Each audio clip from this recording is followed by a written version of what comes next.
Assalamualaikum warahmatullahi wabarakatuh. Ketemu lagi bersama Pak Niko, masih di mata pelajaran IPA kelas 8. Kali ini kita masuk di bab yang ke-6 tentang zat aditif dan adiktif. Ini nyambung dengan materi yang kemarin tentang sistem pencernaan. Di materi kali ini akhirnya kita akan membahas tentang zat-zat makanan yang bisa ditambahkan, aditif ditambahkan untuk meningkatkan kualitas makanan, dan adiktif itu zat yang menyebabkan ketergantungan. Oke, di sini kita bisa lihat zat aditif makanan pengaruhnya terhadap kesehatan.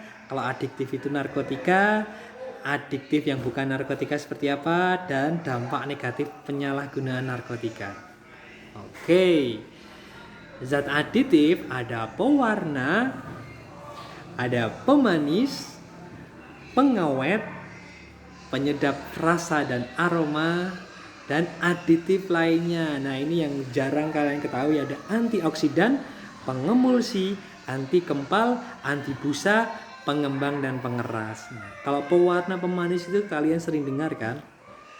Kita lihat bahan pewarna di sini ada alami sama buatan. Alami contohnya bunga-bungaan atau buah itu bisa mewarnai, warna ungu dari buah naga, warna merah dari lombok, warna ungu bunga telang, hijau dari daun suji.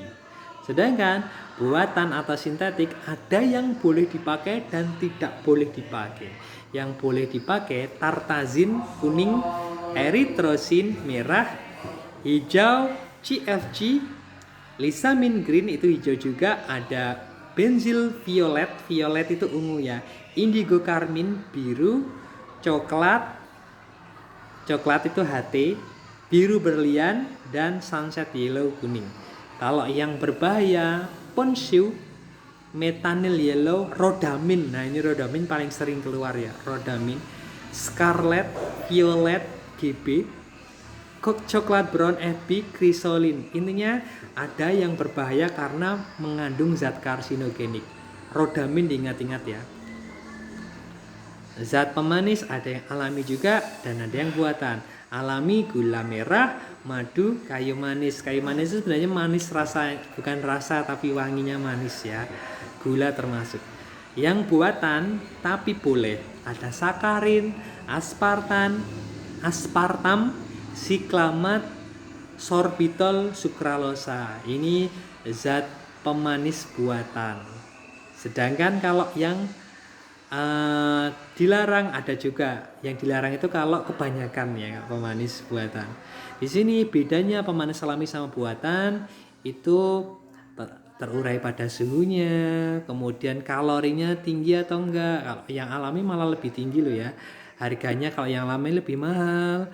Berasa manis normal kalau yang alami, sama aman bagi kesehatan yang alami. Oke ya. Kemudian pengawet sama, pengawet juga ada yang alami, ada yang buatan. Bawang putih itu pengawet loh, alami. Garam dapur pengasinan. Kemudian keluak juga pengawet. Kamu pernah lihat masak gori bisa awet karena ada keluaknya juga. Ada juga pemanis, jadi manisan itu pemanis, pengawet alami. Kemudian ada pengawet sintetik. Sintetik itu yang buatan tapi boleh dan ada yang berbahaya. Yang buatan nitrit, garam sulfit, belerang oksida, asam benzoat. Ada kata benzoat boleh sih sebenarnya. Dan pengawet yang berbahaya yang paling terkenal formalin sama borak. Formalin itu untuk pengawet mayat, tapi sok digunakan untuk mengawetkan mie dan bakso. Termasuk boraks ya, hampir sama sebenarnya. Ada beberapa perbedaan sebenarnya. Intinya tidak boleh digunakan untuk makanan. Oke ya. Kemudian penyedap rasa dan aroma yang alami itu contohnya serai, merica, seledri, menimbulkan aroma yang enak, bumbu masak alami. Kalau yang sintetis atau buatan MSG, monosodium glutamat. Contohnya yang merek-merek terkenal itu. Dan bedanya antara yang alami sama buatan itu sebenarnya hampir sama.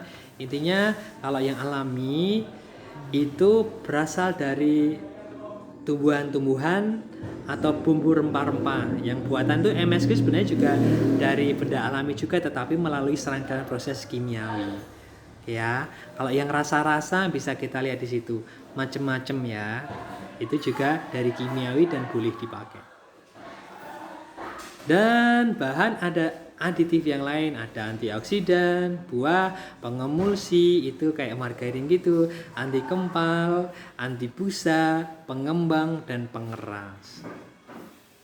Oke, and the last kita bahas tentang adiktif pada narkotika ya. Contohnya di sini jenis-jenisnya apa aja dan ciri-ciri pecandu narkoba. Kita lihat jenis-jenis zat adiktif itu ada narkotika sama psikotropika. Beda loh ya. Narkotika itu ada golongan 1, golongan 2, golongan 3. Psikotropika juga sama. Ada golongan 1, 2, 3, tambah 4. Bedanya kalau narkotika itu yang golongan 1 ada opium, kokain, mesakalin, sama psilocybina. Yang golongan 2 ada morfin, fentanyl, petidina, metadon.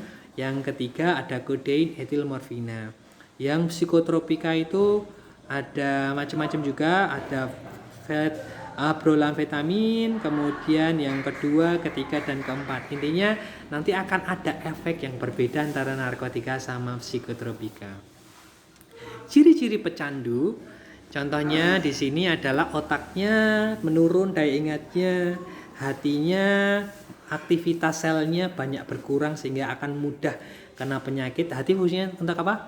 Menyaring racun ya. Matanya, pupilnya melebar, sering merah gitu. Jantungnya suka deg-degan, pecahnya pembuluh darah karena jantung yang terganggu ya.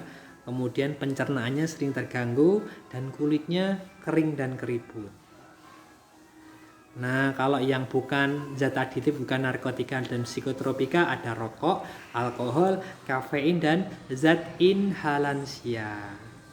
Rokok sering kita bisa lihat banyak sekali kandungannya, di situ ada nikotin tar dan macam-macam. Alkohol macam-macam yang bisa kita lihat dari golongan A, B, dan C. Kemudian kafein itu di kopi, ada teh juga mengandung kafein, tapi kafein teh beda ya. Ada coklat juga, biasanya bikin semangat kafein. Dan zat inhalansia, di situ contohnya thinner, varnish, correction pen gitu. Dan terakhir dampak negatifnya adalah, nah kalau yang dampak negatif zat adiktif itu golongan depresan, stimulan, sama halusinogen beda. Ingat, beda ya. Yang depresan itu merusak hati, paru-paru, ginjal, jantung, menimbulkan rasa sakit, kejang-kejang, ketergantungan, melemahkan saraf, dan mengakibatkan kematian kalau overdosis. Itu depresan, depres. Stimulan menaikkan tekanan darah, merusak sel saraf, denyut nadi, dan menurunkan berat badan serta paranoid dan kematian. Itu stimulan. Halusinasi saraf-saraf gitu. Sedangkan yang halusinogen merusak ginjal, daya ingat berkurang, konsentrasi berkurang, dan kebingungan atau gila atau schizophrenia. Drugs are deadly. Hati-hati menggunakan zat adiktif karena tanpa dokter akan sangat bermasalah ya.